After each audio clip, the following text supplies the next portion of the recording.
Okay, welcome everyone to the Distilled Spirits Council Ask the Expert webinar series. I am Ross Mulcairn, Director of Member Services and Business Development at the Distilled Spirits Council of the United States, better known as DISCUS. Today's topic is Bottling Sustainability, Reimagining Packaging for Spirits and Wine with our friends from Eastman Chemical Company. We are recording this webinar that will be available in the DISCUS member portal as well as on our YouTube channel for those of you who would like to watch it later. Discus is the leading voice and advocate for our members and the distilled spirits industry overall. We provide a wealth of resources and services, including this webinar series that aims to educate and to share relevant trends, ideas, resources, discussions, and opportunities. All of our upcoming webinars are listed at distilledspirits.org/events, and be sure to check in on Thursdays at 1 p.m. Eastern for future Ask the Expert webinars. And for those of you who are tuned in who are interested in hearing on a certain topic or speaking on a certain topic, please be sure to reach out to us at membership@distilledspirits.org so that we can continue to provide wonderful information for the industry and our members. If you are interested in learning more about Discus and the educational opportunities that we have, you could also email us at membership@distilledspirits.org. If you're a fan of our offerings and want more, we are coming up on the end of early bird pricing for the 2026 Discus Conference in Louisville, Kentucky. That'll be March 3rd through 5th, 2026. Please reach out and secure your ticket, your exhibitor booth, or your sponsorship opportunity before they sell out. Now, I would like to welcome today's expert, Holly Alexander, Strategic Initiatives Manager for Circular Advocacy at Eastman. Welcome, Holly. Thank you so much, Ross. Excited to be here with you guys today. We have a couple of slides that we're looking forward to walking through with all of you today as we talk about sustainability and packaging, especially for spirits and wine. So let me confirm real quick. I believe that my screen is showing. Is it, Ross? Yes, indeed. Perfect. All right. Well, let's jump right in. So a couple of things today as we get started in the conversation. Sustainable packaging is really important for spirits. And I assume for many of you, I am not sharing anything with you that you don't already know. Obviously, there's a big focus around regulations. There's a big focus around meeting corporate sustainability goals. Many organizations are working on that. And also consumers are becoming ever more concerned and in some cases vocal about sustainability and packaging. So as we look at this presentation today, we're going to spend a little bit of time talking about what the current market share looks like in this space. We'll talk about cost dynamics, which matter more than ever, and then also consumer sentiment. And those are going to be the areas we're going to focus. Ross, as we go through this too, I think that folks can post questions within the chat as we're going through it. We'll take a couple of pauses throughout and address those questions, and we'll kind of manage things that way. So definitely looking forward to hearing from you guys in this. All Absolutely. right. And Holly, before you get started, you caught me just as I was writing in the chat, telling people to make sure they should send in their questions. We will have saved some time for Q&A at the end, but as we go through, if you have any questions, we will try to take them wherever we can fit them in. And then if you have any really good ideas, feel free to send them over and we will hold on to them so that we can make sure we get all of your questions answered with our wonderful expert here. All right, Fantastic. Holly. Great. Thank you so much, Ross. All right, so let's jump in and we're going to start and talk a little bit about current market share. So probably not too surprisingly, about 76% of wine bottles are in glass. About 55% of spirits bottles are in glass, but about 43% of spirits bottles are PET, which is sometimes a number that surprises folks.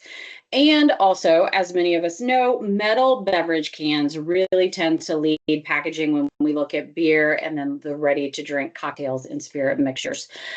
Within this space, it's a very interesting dynamic when you start looking across the different formats for packaging. In this case, what we're looking at here is based on packaging volume. So I think there's a lot of beer that is consumed across the U.S. when you start looking at the metal usage in particular. You'll see glass again, 31%, and then rigid plastic is about 3%. Now, as you guys probably know and maybe are much more aware than some of us, there has been some contraction within this market as we're seeing some consumer habits and changes in terms of what young people are doing. And what we're seeing is that they're drinking less alcohol. alcohol. Again, we're seeing really strong leadership with metal cans. We're seeing glass is really important, but they're losing share in a lot of the ready-to-drink market space. An up-and-comer and kind of a new emergent in this space is shaped liquid cartons. And it's really, really growing, starting to expand. Another really interesting development has been the larger can sizes. So you're seeing this in beer, but also in the ready to drink. So a little bit more volume per unit, which is actually kind of shifting and changing some of the portability and the shelf appeal for many of these products. So let's continue. As we look at this, going a little bit deeper into this, you'll see that there's a breakdown between glass and metal. For beer, you see a pretty significant split between metal and glass, also in the ready-to-drink space. And then spirits, almost it looks like it's a pretty equal split when you start looking at the number of bottles that are out there on the market between plastic and glass. And then wine, though, very heavily a glass-focused market, but with some interesting emergence with the paper-based containers there in particular. So some interesting innovations that we've seen out there, some of the ready to drinks that are out there, some of the mixed material packages like the buzz balls, but also some of the kind of pretty wine to sit on your shelf with a pretty package for some of the bag in a box wine. All right, so let's go into cost a little bit because we got a lot to cover today and I want to spend a little bit of time on sustainability. So we're going to move through cost fairly quickly as well. A couple of things here is 44% of global consumers select price as the primary driver or their top purchasing criterion for food and beverages. Sensitivities around cost have continued to expand, particularly with inflationary pressures as that's continuing across the globe. Now, an interesting way to look at this as well is you also look at pretty significant ranges of price for packaging, whether you're looking at PET or glass. So for example, for PET, you're looking at about 11 cents for a PET bottle per liter of product to about 29 cents for glass bottles per liter of product. So really, really big range there as you look at some of the areas where we can control some of the costs that go along with the products that we're putting on the shelf. Now, if we go just a little bit deeper into this and start looking at where the costs are coming from with the different products, you'll see that for PET, the very first circle over on the left side of the screen. The large part of the donut there is the input material. So the majority of the price for a PET bottle comes from the actual resin itself. Aluminum also pretty similar in terms of the actual material being high.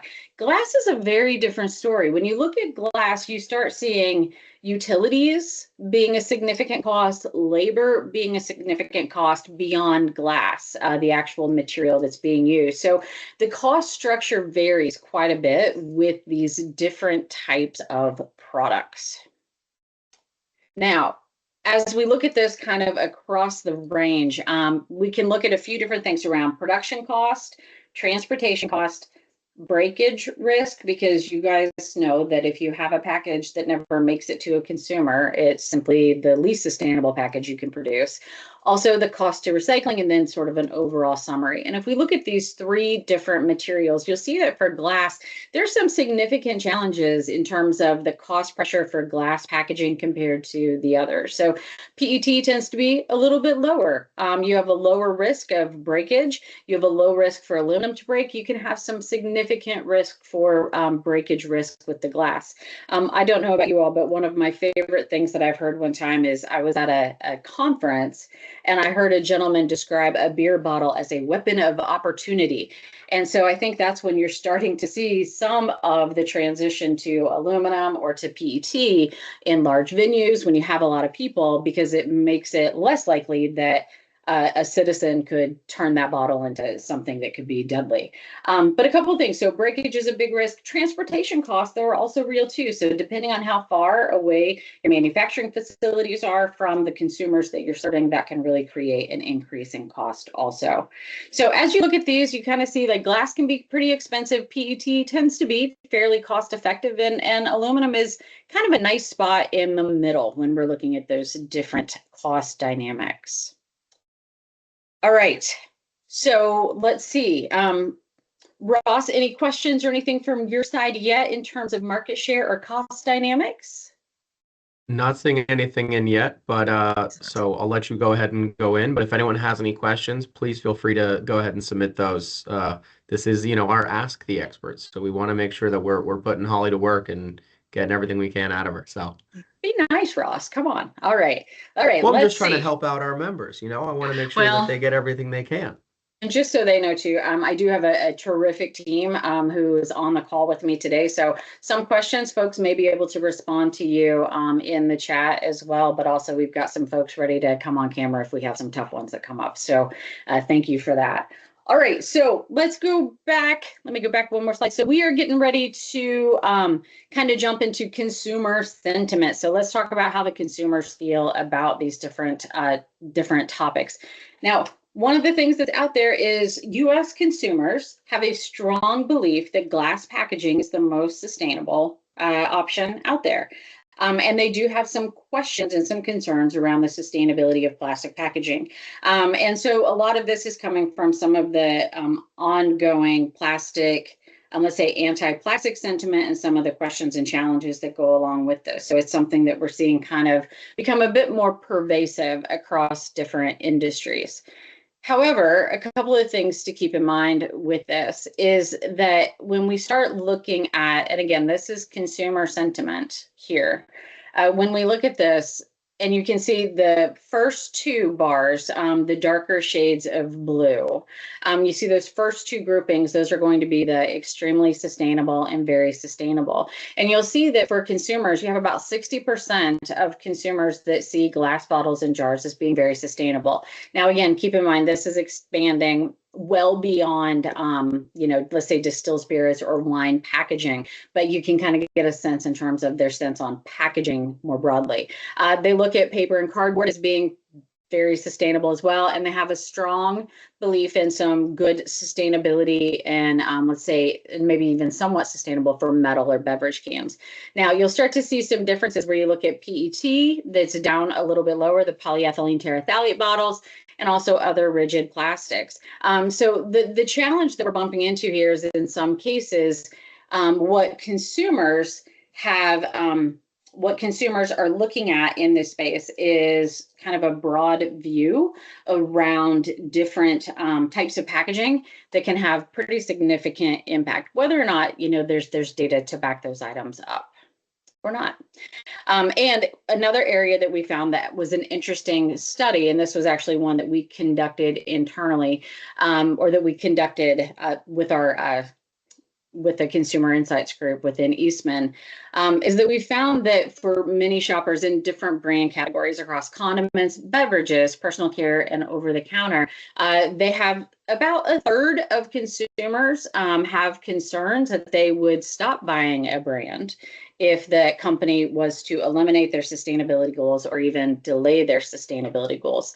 Now, this study was conducted in 2025, so it's kind of part of this broader movement with the state of inflation that we have right now, but it's always interesting to see, what consumers say versus what they actually do. So, okay, let's see.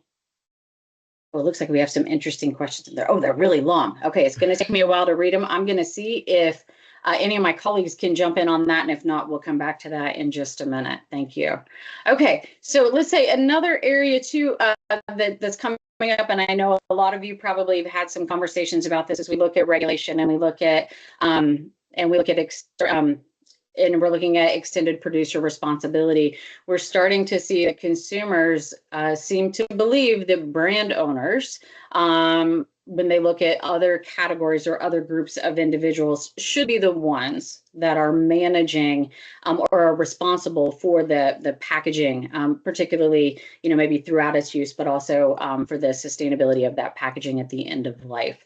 So brand owners are starting to be seen as having a higher degree of responsibility. But of course, they look at packaging producers and some other organizations and some other folks in here as well.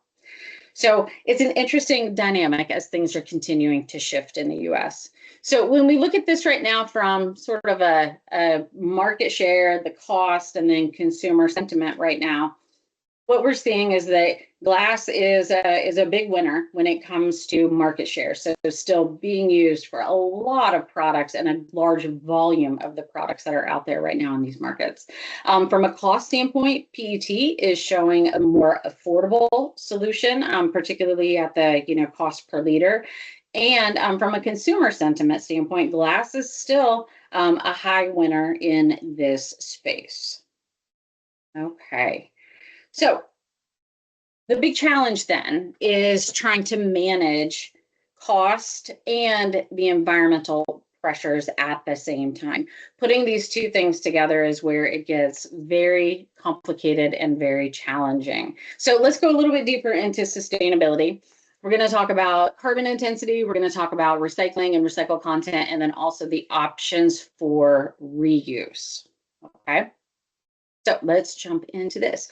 So carbon intensity. So if you think about global warming potential, greenhouse gas emissions associated with products, you'll see a little bit of variation within these different material types here. So if you look at glass, so in each of these are going to be numbers per 1,000 containers. So for glass, you're looking at about 157 kgs of CO2 equivalents. For PET, you're looking at 75. And then for aluminum, 95. So you definitely see a pretty significant reduction in the environmental impact associated with global warming potential for PET compared to glass and aluminum. And these are probably not necessarily surprising numbers, I think, on those. I think a lot of us know that you have pretty high temperatures that you use to process both aluminum and glass, and a little bit lower with PET.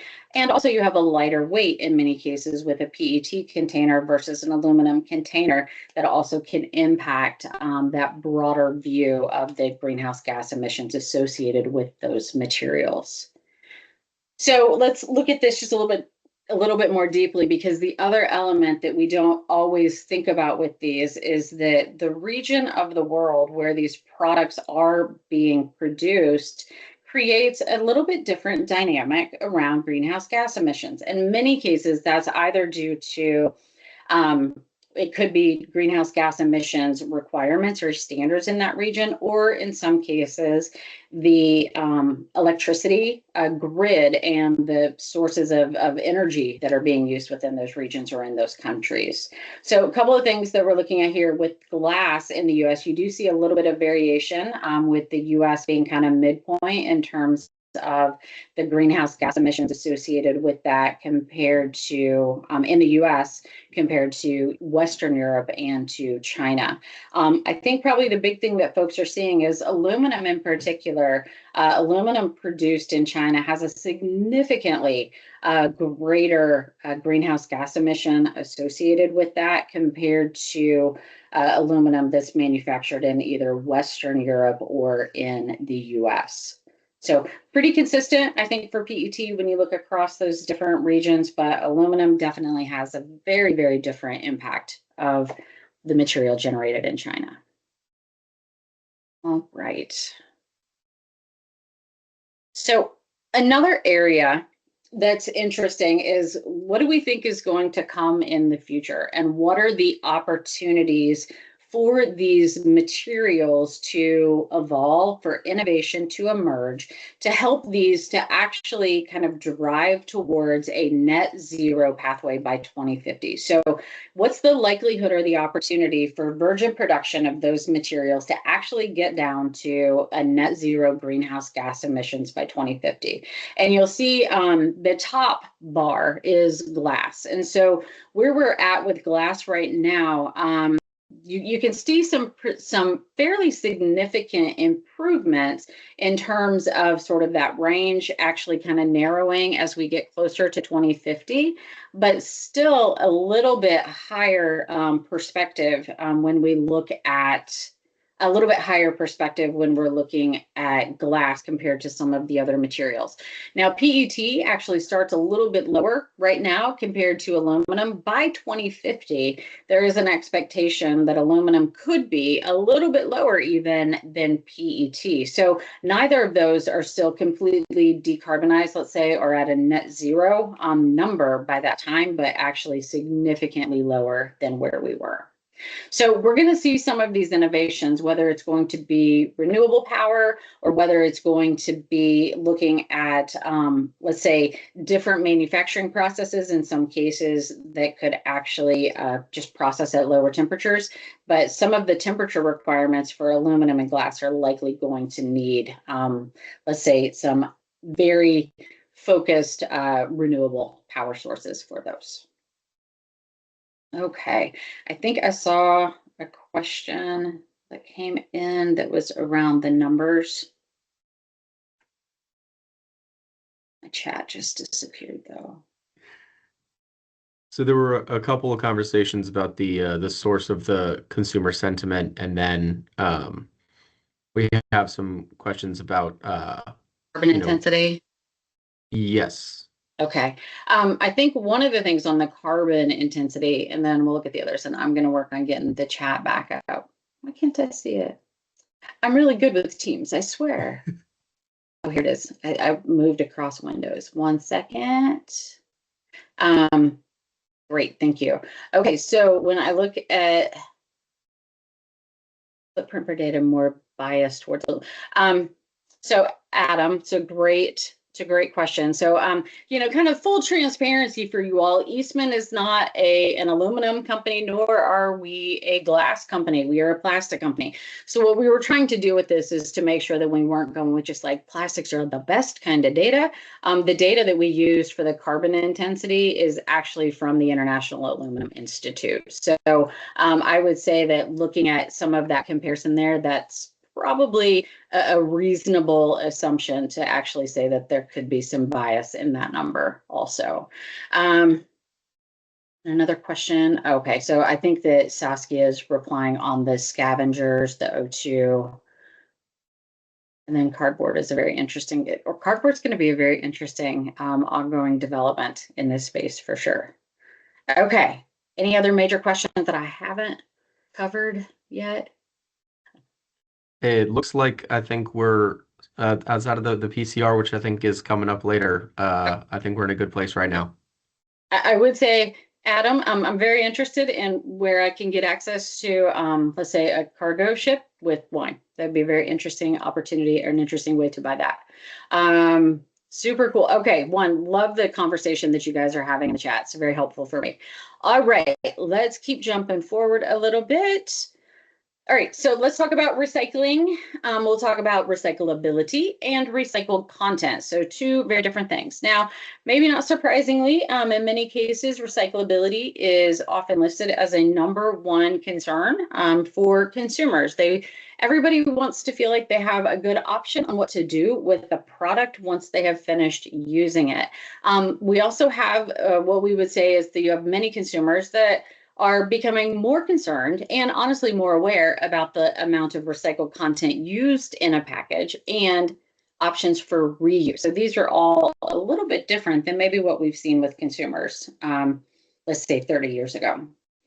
So just to be clear and make sure we're all talking about the same thing, some definitions as we're thinking about recyclability. First and foremost, we'll talk about collection rate. So this is going to be like the amount of the packaging that is collected, meaning that people have the opportunity and it is actually collected within the system. Consumers have a place to put it and it's collected. The next number that we'll talk about is the overall recycling rate. And this is going to be the amounts of packaging captured and sorted and ready for recycling, and it goes into that end market. The next item is the recycled content rate. And so this is going to be the amount of recycled material that is used in the manufacture of a new container. Okay, so just to make sure we're all talking about this. in kind of at least language where we understand each other.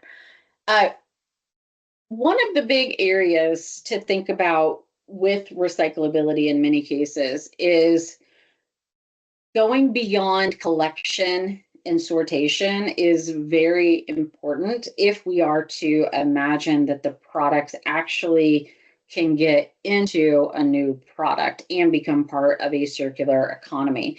So when you think about collection and sortation, we need to have a mechanism where material can actually be collected and actually get through the process. Design and production is another area that creates some recycling challenges. In some cases, these can be issues related to multi-material products and things like that that might make it harder for them to be, let's say, separated or segregated within the sortation process. Economics are always going to play a critical role when we think about recycling. Many of you are probably better aware than we are, but as US industry, we have optimized the linear economy really well to the point that we have pretty low cost in terms of being able to get virgin feedstocks and things into new products and into new materials. So now, as we're trying to create the circular economy, the economics of actually collecting those materials and getting them back into new products matters a lot. And in some cases, it's tipping the cost for some of the actual products that are going onto the market. Another thing that matters in this space as well is recycling technologies. And in some cases, our technologies have been very well optimized for bottle formats within a certain size. Once we start getting into different types of formats and packaging, some of our technologies may not be as well suited to do that. Now, one other area that's an interesting development that's creating some real impact in the US is imported material. So if you think about recycled products that are being imported from other parts of the world, they are undermining the drive to actually go ahead and collect, sort, and clean and recycle products to go back into new products within the United States, really straining the economics even more. So lots of challenges, I think, as we look at recyclability. So let's look just a little bit deeper at the different material types and kind of where we are within the US. And again, this information came from the Aluminum Institute. So if we look at collection rate right now, we actually have a lower collection rate for glass in the US. There are many community programs that do not allow glass in some cases, or glass needs to be collected separately in some communities if they still have that collection. So collection rate is significantly lower for glass compared to aluminum, with PET and, let's say, plastics kind of falling in the middle. When we look at the overall recycling rate, we have a pretty high number from the Aluminum Institute for aluminum cans. PET around 40% for the recycling rate and around 34% of the glass bottles. And then when we start looking at recycled content going back into products, a little more level across the three material types, where we have around 30% generally within glass, about 33% in PET, and 41% for aluminum. All right. So a couple of things that we have found is that in many cases, 100% recycled content is possible, and you're finding that with some material types. But there are definitely some challenges. You can see that it's generally kind of newsworthy when you have organizations produce a product or a package that is 100% recycled content. In some cases, you might have some degradation or some loss of quality in that space. You may have some impact in terms of just availability of the material, but cost is also proving to be a bit of a drawback in terms of the ability to be able to do that easily and readily. All right, so let's talk a little bit about reuse, which is an interesting topic and an interesting area where we're starting to see some. I feel like there's some great historical things for spirits and wine around reuse in particular, and some new models that are emerging out there. Now, some of you may have seen this before. This is a model that was designed, well, I believe it was designed by the Ellen MacArthur Foundation. They actually were one of the organizations that published this pretty early on, but they were offering kind of a way to think about reuse models, and it's twofold. One way to think about it is like, does the consumer get the package and just refill it themselves at home? Or do they refill it when they leave? Do they keep a hold of it? Or do they actually return the package to somebody else who then cleans it and refills it? So you have kind of a split between the left side of the circle and the right side of the circle. One is like the consumer keeps the container. On the other side, the consumer is returning the container. And these are going to be different models. So if you think about a refill at home, this might be where somebody buys, let's say, like a bulk container, let's say flexible container of hand soap, and they keep the container and they just keep refilling it at home. A refill on the go means they take their container away from home, go somewhere and get it refilled. This might be like a growler that somebody could use for a beer. If you think about return from home, this is where the package is picked up by someone, some sort of a service, and it goes back. If you think back the olden days, kind of coming back to the days with the milkman, and you saw a lot of this in the 1950s and 60s from movies from that, where essentially somebody would set the bottles outside, somebody would pick them up, the milkman would take those bottles back, they would wash them, refill them, and give them to somebody else later on. Another option is return on the go. And this would be where, let's say, the Petaluma Cup project was a good example of this. And we're going to look at some very specific in your industry in a second. But the Petaluma Cup project was an opportunity where consumers would have, let's say, a to-go beverage cup that then they could just drop off. And they had essentially receptacles throughout Petaluma for this project where consumers could drop those off and then they would go back into the stream. So a variety of different ways to think about it. And different products are definitely going to lend themselves to some models over others. So really enjoy this slide too, where we can start looking at some of the pretty cool opportunities that are out there, whether you're looking at like a carbonator or a soda stream for beverages at home. You're seeing those out there today, or whether it's like to-go food containers, the Dabawala box in India, or like Danone's water jugs that they use for large volumes of water. The return on the go, again, this is going to be water bottles, or really interestingly, you'll see carbonated soft drinks in Latin America. In many cases, they've all gone to the same PET bottle. So those bottles go back into, let's say, the float, they're washed, the labels are removed, and then they go back into reuse and they go into circulation again.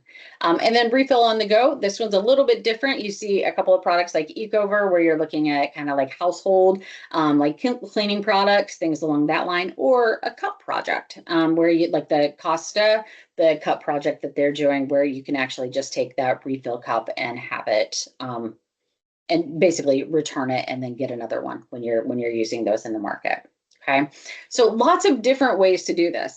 It's been fascinating as different organizations are looking at this.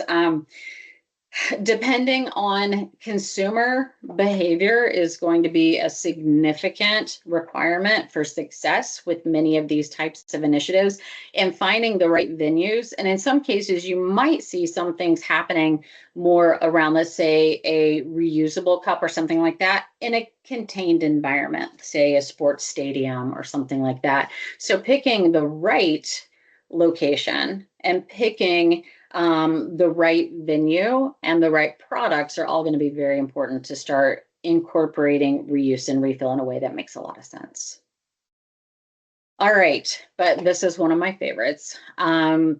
Sustainability has been a core part of this industry for a very long time. And when you start looking at how the wooden barrel has been used and kind of valued by a variety of different products, and in many cases being reused by a different type of product downstream, and it goes through a lot of different lives. So we need to not forget the really core sustainable background that this industry really has. Another neat thing that we're starting to see are some of like a beer bottle deposit. And with this happening, so it's a returnable bottle. So again, you can see one of the things that makes these types of systems possible is the bottles are all identical. So this is going to be similar to like the Latin America carbonated soft drink initiative. So in this case, you use labels to differentiate the products. You use the caps, the crowns as a way to differentiate the products, but the bottles themselves are exactly the same. And for many marketing organizations, this is a tough thing to swallow because the first thing that we tend to see when we look at a shelf is going to be color and shape. And as a way to differentiate, you really got to create a lot of splash then probably with that label to make sure that you're finding your customers, since it's not going to be shaped slightly differently. All right, another neat example. This was one that I hadn't heard of before, but really a neat way when you're thinking about essentially a keg dispensing system for spirits. So we use this very readily for beer, and so this is a way to start moving this into the spirits industry as well. All right, how are we doing? 136. We're doing pretty good time-wise. All right, so when we look at sustainability across these different categories, we're seeing that glass is maybe a little bit lower when you start looking at the actual sustainability performance from carbon intensity, recyclability, and recycled content. It's not performing as well as the others, despite the fact that it has a little bit of a halo effect with consumers, that there's a perception that this product is very sustainable. PET actually from a carbon intensity has basically kind of shows first in class there, where aluminum on the recyclability and recycled content is showing a little bit better. And right now, with where we are from a maturity standpoint, we're probably going to call it just a draw across reuse and refill. But I think if the wooden barrels were on here, we would have given them first place. All right. So let's go a little bit into what Eastman is doing in this space, just to give you guys a sense to think about recycling a little bit differently. So for Eastman, if you're not familiar with us, we are a chemical company headquartered in Northeast Tennessee, Kingsport, Tennessee. And our purpose statement really is to enhance the quality of life in a material way. And the way that we focus on this is by looking at three global challenges. We're looking at climate change, we're looking at material waste, or the plastic waste crisis in particular, and the growing population. And as we are looking at these, we're trying to make sure that new innovations actually create really significant improvements from climate, the waste stream, and a fairness and managing and helping to support a growing population at the same time. As a company, we cannot focus on just one or two of those. We have to look at all three to make sure that the innovations we're introducing into the market are beneficial across the board. So let's dig in a little bit. And we think that circular economy is really going to be the way to address the plastic waste crisis in particular. I mentioned the linear economy earlier, the way that we have historically done this as industries in the US and across the globe is we extract raw materials from the earth, we make products, we sell them to people, they use them, they throw them away, and we start all over again. And in this case, what we want to do is instead of those products just simply being disposed of, is we want them to actually maintain maintain use in the economy. In some cases, that may be going straight into recycling, that may be going into a reuse model or something like that, but we want to be able to keep these materials in circulation and keep them used as long as we can. So it's really not a dream that's far off in the future. And this is something that Eastman is actually doing right now that we're very, very excited about from an innovation standpoint. So a little bit of backstory on Eastman is we are a long-time polyester or PET producer. And in this space, what we have actually done is we've done a ton of innovation going all the way back to the 1940s to 2024 when we launched a revolutionary recycling facility in Kingsport, Tennessee. But this industry has continued to evolve. A lot of specialty products have been created, but where we're going to focus right now is this one little box down here towards the end as we're thinking about what we call molecular recycling. With molecular recycling, what this gives us a chance to do is to take a variety of different types of PET-based plastic, whether it's different colors, different intrinsic viscosities, different formats, different industries, whether you're looking at textiles and apparel and carpet fiber. What we can do with all of these PET-based products is we can take them back down to their molecular building blocks and produce pristine virgin-like plastic to go right back into the market without any of the degradation that can happen over time with recycling of any other products. The way that recycling typically is done is essentially products are aggregated, right, based on the fact that they're similar to each other. So whether it's a bunch of PET packaging or aluminum cans or glass bottles, they try to get them so that they're all the same color. And in this case, color is no longer a factor that would prevent a product from being able to be recycled efficiently and effectively within our technology. So this is how it works. So we actually take mixed plastic waste again. So this could be like whether it's your blueberry, the clamshells, or your PET bottles, like whether it's your opaque, let's say a shampoo bottle that's made out of PET textiles or polyester textiles, or even handleware or different types of packaging. We can take all of these together and we actually essentially use the power of chemistry and break those polymers back down to their molecular level.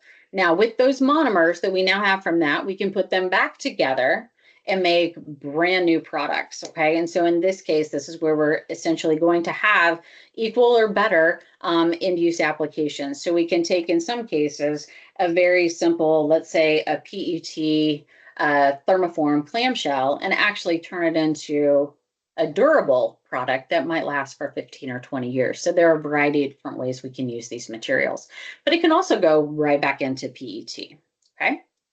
So the reason we need this is particularly with plastics, there are some challenges that come with that mechanical recycling process where we're essentially just taking those bottles, chopping, washing, melting, and then producing a new product. We're seeing some degradations that happen over time. You start to see some color shift. You'll start to see black specks or some things that happen in there. The other thing too is with these processes, you also can end up with some NIAS, some of those non-intentionally added substances that you didn't plan on being in the product, but kind of came as contamination or different things included in that process.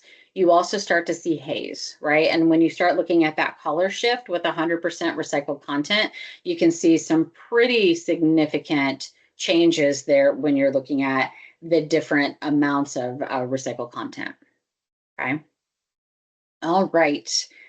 So the other thing too, like we mentioned before, like this isn't something that's far in the future, it's something that's out there today. So some of the places where you might see materials like ours are going to be places where you've got 100% recycled content, where there's no compromise on color, okay, or clarity. You'll start to see these glass-like feel, kind of thick-walled containers, very robust, great way to really kind of create high-end, luxurious packaging, but made from a polyester. You also have really intricate design options with embossing and different like flowability of these materials to create really unique shapes, like the one on the screen you see there, the sort of flask there on the right-hand side of the screen.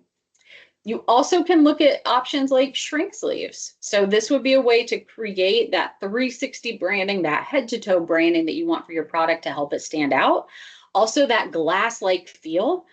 You could do intricate caps and different types of things to really create a high end that's not going to create some of the weight and cost that goes along with some of the other materials. But also you have that glass-like clarity with no shattering. So you can create a safe environment, especially for situations and places where breakage could be dangerous, okay? So with that, Eastman actually does offer kind of a broad range of different copolyesters and polyester products, with them coming with Renew content that give you a chance to create that recycled content story without any compromise to your brand strategy and to the aesthetics of your package. So that's going to be about it. And now we'll see what additional questions we have. What, Holly, you just caught me. About a slide ago, I noticed something in one of those glasses that related to a question someone had that said, with these recycled products, would they be able to handle a champagne or a sparkling wine in terms of that structure? Oh, that's a great question. I think I'm going to check and see if Saskia has any comments to say in here. I think the big challenge we're going to deal with is the pressure, right? Of course. And I think what we'd love to do is have some conversations with folks. I know we do have some pressurized applications, but I will tell you, I have no idea what the PSI is for champagne. And I think it also shifts and changes over time. So I think it would be fantastic for us to sit down and have a conversation with some folks to try to figure out what might be the best way for us to have that happen. Okay. Oh, good. And Saskia has weighed in the comments as well. So we might need some additives to try to create that strength and to keep to avoid losing the carbonization. Here we go. I will say I've been blown away by the engagement and the knowledge base in our chat today. This has been a great time. Fantastic. What other Now questions do folks have? we did have a question earlier, and Holly, I don't know if this is something that's fully within this, but as we were talking about reuse, someone Mhm. asked about premiumization, about sort of a more specific premium style bottling or containing. Is that leading to or showing any efforts in the reuse and refill world? You know, I'm going to see if anybody on my team has anything to share in this space. That the challenge I think that we're finding right now on some of the reuse models out there is that the return of products back into the reuse system isn't great. And so what you're finding is if these in particular are products that leave or that the consumer takes home, we have a hard time getting those products back. And so the risk right now is like they don't want to make them too nice or they absolutely walk away and they don't come back. For example, like Loop Store a while back was a really interesting model where they did some interesting containers with like stainless steel and aluminum. And people are just like, yeah, I'm okay with that $4 deposit that I had. I'm just going to keep this. And so trying to figure out that right balance between getting the product to come back into the system, manage the upfront cost with it at the same time is going to be a bigger challenge for any of the products that walk away. Now, for a reuse where you have a little bit more of a contained environment, you have a lot more flexibility, I think, on that. And so I think that's going to be something that's an important way to look at it. Awesome. And we actually just got a question in the chat about increasing recycled glass bottle production in the US. That's April. It's a great topic and something that we're really struggling in the US right now. Really a really tough challenge on plastic. I had the opportunity last year to go visit what I thought was a really amazing and revolutionary glass bottle recycler in Portland, Oregon. And they were actually, in addition to that, they were creating color blends for the different colors that go into wine bottles, right? So whether it's the more amber color, the different shades of green, et cetera, they were producing that. They've gone out of business. And so trying to find, because of the cost associated with moving glass bottles is pretty challenging. And so you're also finding too that the collection rates for glass are not necessarily increasing in the way that we would want to see to really create a robust circular economy. So there's some really big challenges in that case with glass. It is an infinitely recyclable material, but the challenges associated, especially when we look at this single stream system that we operate for recycling in the US, makes it a really interesting challenge for us, unfortunately. Okay. Well, it just sounds like a challenge that we will have to take head on as we continue to see this interest in the consumer sentiment. Yep. Absolutely. But yeah, I think April, what you commented on there too, regionally, I think that's one of the big challenges too, is trying to think about, as we think about a circular economy, One of the ways I've helped folks to try to imagine this is we talk a lot about the last mile, okay? When we think about delivery, right? You think about UPS, FedEx, the US Postal Service. The last mile is the most expensive and the most challenging. When we're creating a circular economy, it is now the first mile because it's now trying to go from that consumer, from that usage of that product, getting it back into the system. We have to really have improved efficiency and optimization of that part of the process to really start to bring some of these costs to parity. And now we're working on that, right? We're increasing the access to recycling across the US and all of those things. But we're going to have a little bit of a challenge because we've gotten really efficient at extracting raw materials from the earth and making products and now trying to get these products collected so they can go back into a circular economy. That's probably our least optimized part of the value chain that's really creating some cost challenges. Wonderful. Okay, we've got a lot of technical questions coming in. There's a question in there around health risks and leaching, and I think this is an important consideration and probably where a lot of the consumer perception and some of the concerns may be coming from the average citizen as well. And so I think a couple of things that we look at is Eastman's very invested in making sure that the products that we produce are safe in the application where they're used. So helping to support with testing, to test for leaching, to test for, say, chemical compatibility, to make sure that the products that are included in those is safe is absolutely essential. And I think Saskia had included too. Our products are well rated and well designed to be able to handle high percentages of alcohol, that alcohol content. So we feel really good about our materials going into that space, but we think that's super important and a really critical thing for us to try to work with our downstream customers to help them understand and mitigate any risks in that space. Amazing. Now, if someone is a downstream customer and is having this question and this concern, is there anything that they should be asking or making sure that they're looking into when they're talking to someone like Eastman or anyone else in the bottling world? I think from my standpoint is, changeover costs are always challenging. And as you guys are thinking about making design changes, really looking at that broader system cost and the overall cost of that product for the long term is critical. But we love to engage directly throughout the value chain and help folks identify new formats of packaging, help them really figure out what the opportunities are with these materials, like some of the design freedom that you can have with these types of materials can be really, really transformative. So we're glad to do that. And, Ross, one thing too, I didn't mention earlier, if folks are interested in getting a copy of the presentation, we'd be glad to send that to you.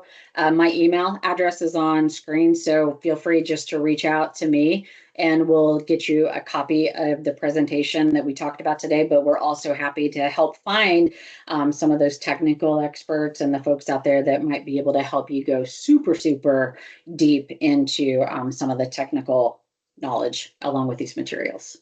Absolutely. And I will echo I appreciate all the technical questions in here that, go beyond my pay grade as we try to get through all of this and try to share as much information as we can with our Yeah. members. I'm trying to Um, scan quickly through to see if there are other questions that we haven't addressed, but I'm not scanning very quickly. We talked about the alcohol content in PCR. We're good there.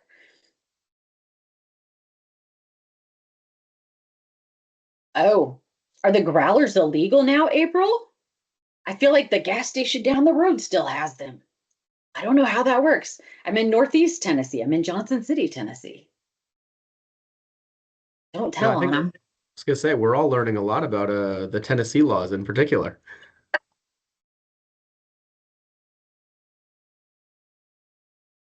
which is greatly appreciated. And yes, April, that is a good point. Breweries and distilleries often have wildly different um, legal rules and restrictions as it relates to taxation, distribution, and all sorts of things.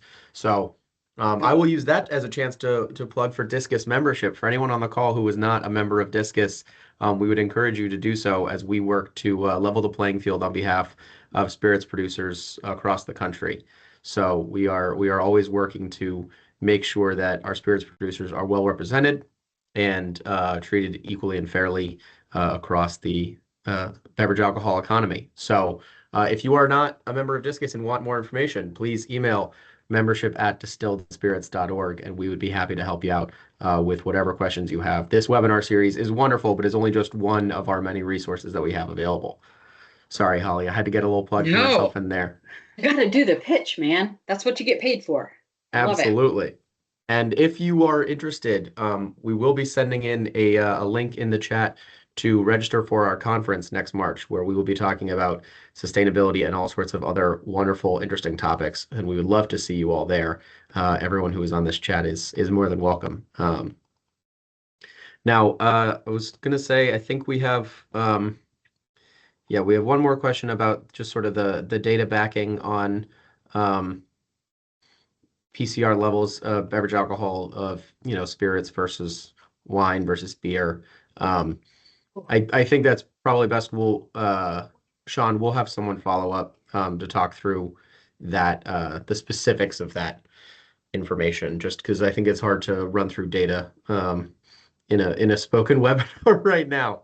But if anyone else has any questions, please go ahead and send those in the chat now. Otherwise, we will start to wind down here. We're coming up on our hour. Again, if you have any questions specifically for Holly and the Eastman team, or you want a copy of this slide deck, please email her. We will be sending out a copy of this recording to everyone who has attended here today. That'll go out later this week, early next week. Thank you guys all so much for being here. If you have any questions at all about Discus or our resources, again, membership@distilledspirits.org. Myself and my colleagues would love to help you out with whatever we can do to make sure that the spirits industry is as successful as possible. So I'm not seeing too much more coming in. So I want to say thank you, all of you, for giving us an hour of your time on a Thursday. Thank you all for what you're all doing for the spirits industry. I want to thank Holly and the rest of the Eastman team for giving their time and serving as our expert today. And I'll let all of you go. Thank you guys so much. Thank you, Ross.